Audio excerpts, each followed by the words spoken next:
Next is the Law Library, a small but mighty department. Jennifer Douglas is the director, but she has allowed Sandra Montoya to present this budget because it's very, very quick. And Jennifer is busy doing her work as our law librarian. So Sandra will present this budget. Go ahead, please. Thank you. And actually, Oh my gosh, Jennifer's here. Jennifer. Surprise, you're here. Okay. Oh, there she Do is. you want Sandra to do it, or do you want to do it? No, you can go ahead. Okay. Okay. Well, this is Jennifer Douglas, the director, and Sandra will present. Go ahead, Sandra. Okay, and I won't do it anywhere near the justice that it deserves, but I am going to speak to it at a very high level. So the mission of the Law Library is to provide equal access to legal info, to research and resources to everyone. And each county is statutorily mandated to operate a free law library at a location that is convenient and available at reasonable hours. In normal years, the law library assists 10,000 to 15,000 patrons, and these numbers do not include patrons participating in trainings and programs. And obviously, those numbers are much different over the last couple of years because of COVID, but Jennifer and her team are still able to assist customers with limited hours.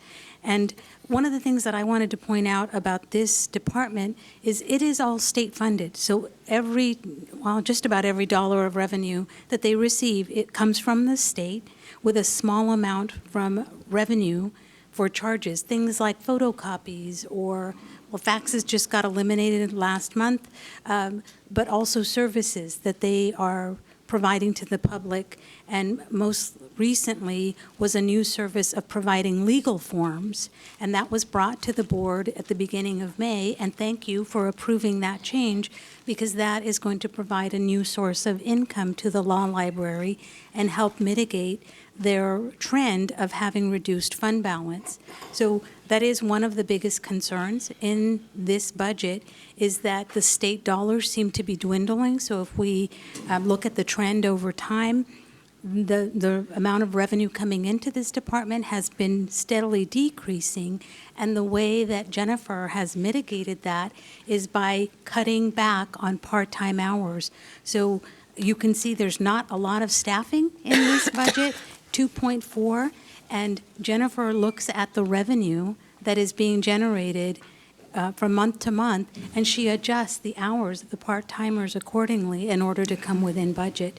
So it is a challenge every year, and I think the bottom line that Jennifer would have me share is that there may come a time in the near future where she's asking for some general fund support in order to maintain the service, and barring that, then it's looking at additional opportunities for future revenue, new revenue, such as the legal forms. And again, time will tell whether that legal form service is providing an additional steady stream. Right now, Jennifer anticipates about $9,000 per year in additional revenue from that.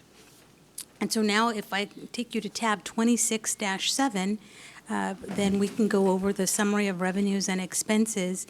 And you can see from year to year, this department has counted on a beginning fund balance. And as I spoke earlier, that beginning fund balance is smaller and smaller every year. And in fact, in 22-23, had it not been for the ARPA revenue replenishment of $108,000 that was received in fiscal year 21-22, that beginning fund balance would be, roughly, I think it's 12,000, 14,000. So it would have gone to almost zero.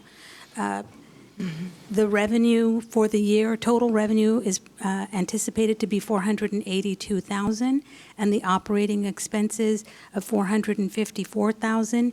Once again, the plan is to reduce part-time hours in order to make this budget balanced. And then this budget does have a small contingency of $27,000, and that is reduced from the prior year of $119,000, and it's, again, only because the budget has to be balanced per Oregon law. So this is a challenging budget. It is small. It provides a mighty service, and I think that Jennifer's done an exemplary job. So with that, I'm going to pause and allow you to ask her questions. Thank you so much. Appreciate that. Yeah, thank you. We do have a question or comment from Commissioner Smith. Regarding the users of this library, I'm sure it's a very select group. I'm not down there. I don't remember if I've ever been in it, but maybe like in 2013, I may have been there. It was a little while ago. It was a very long time ago. Now, the users who use this, does a court system use this library? You know, that's a really interesting question in a world that can sometimes seem so unjust in so many ways. The law library provides equal access to justice for everyone. And so categorizing our users can sometimes seem a little esoteric, but it's something that we've been able to wrangle in a way that we can explain it to people. Half of our users are members of the legal community, so that's going to be, you know, judges, attorneys, paralegals, legal assistants, and the other half of our users are everyone: students, authors, reporters, pro ses, potential self-represented litigants, people who just have a legal issue with their neighbor, somebody who received a summons in the mail and needs to respond to it and hasn't been able to figure out how to do that online. The internet can sort of be like the Wild West when it comes to legal research. You may have found that out yourself sometimes. So when it comes to legal research, what you can find on the internet is a whole lot of stuff, but it's hard to determine whether or not that stuff is Okay, accurate or I want you to reliable. Let's get focused on your users, okay? Yeah. I understand everything. So you say there's 9,000 users, potential users. No, the 9,000 was our projected revenue for the Stevens Nest legal form Oh, sales excuse me. that were approved in May. Sandra, how many people use the library in a year? So pre-COVID, 10,000 to 15,000 patrons. Okay. What is it now? Right now, we're hovering between 12 and 13,000 projected for this year in-person users. That doesn't include our email assistants and online assistants and telephone assistants. Okay, so you have 12,000 users a year. You say half of it is the legal community, half of it is in the public. So let's say there's 6,000 from the legal community who use that. I Right. assume those are people with incomes, like judges, district attorneys, our own county council. Maybe I think we should start looking at a more robust user fee for the legal community, not so much thinking we're going to be dependent on the general fund, because I can say any additional resources, any new programs from the general fund, I would not depend on that.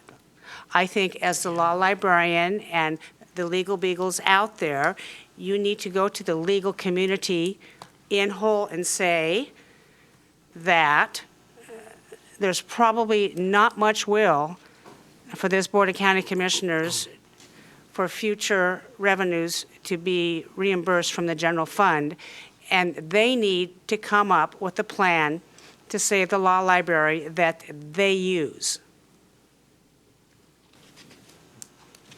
So I think it's really easy and to come in and say, well, the general fund needs to pay for this and this. I think that really needs to be done because, you know, we've got judges out there.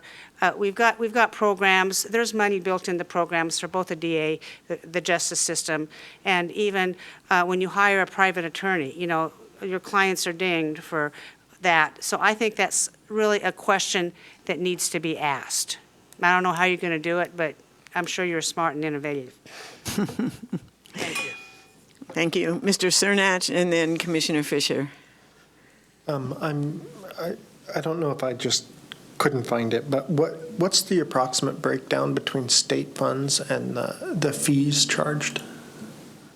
There are currently no fees being charged to use the law library.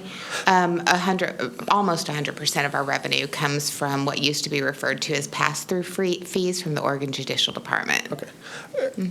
I meant like photocopying fees, and not necessarily. Oh, the minor fees that, Yeah. right, so it's pretty small. It's when people come in and make photocopies of the books instead of, you know, taking the pages out of them, that sort of thing. Okay. All right, so it's essentially all state funded at the moment? Yeah. Okay, thank you. And has been for almost 100 years, since 1927. Is it a state mandate? Yes, Okay. statutorily mandated to provide free local law libraries in or near the courthouse. Free? Does the state mandate say free? It did until 2011. Okay, well, good. Obviously, they knew that the funding would be ended, and creating a pathway for the libraries to seek other funding, and maybe we should start thinking along those lines. Commissioner Fisher?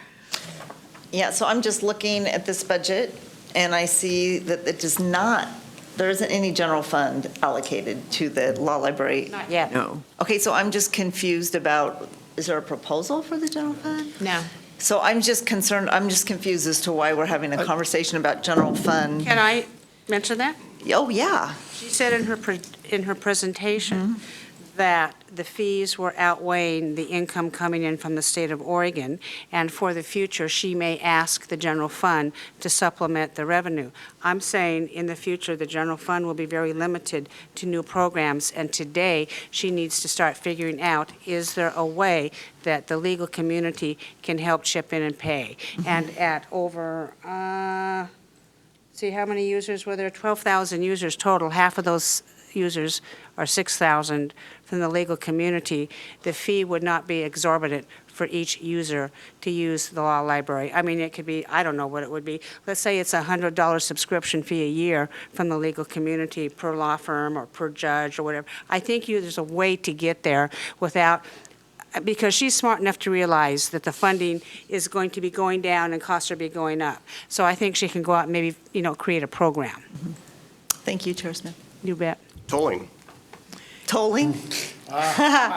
Ken, did you wish to speak again? Yeah. Okay, thank Another you. clarification. Is the 12 to 13,000 users, is that individual users or is that visits to the It's law? visits. Visits, okay.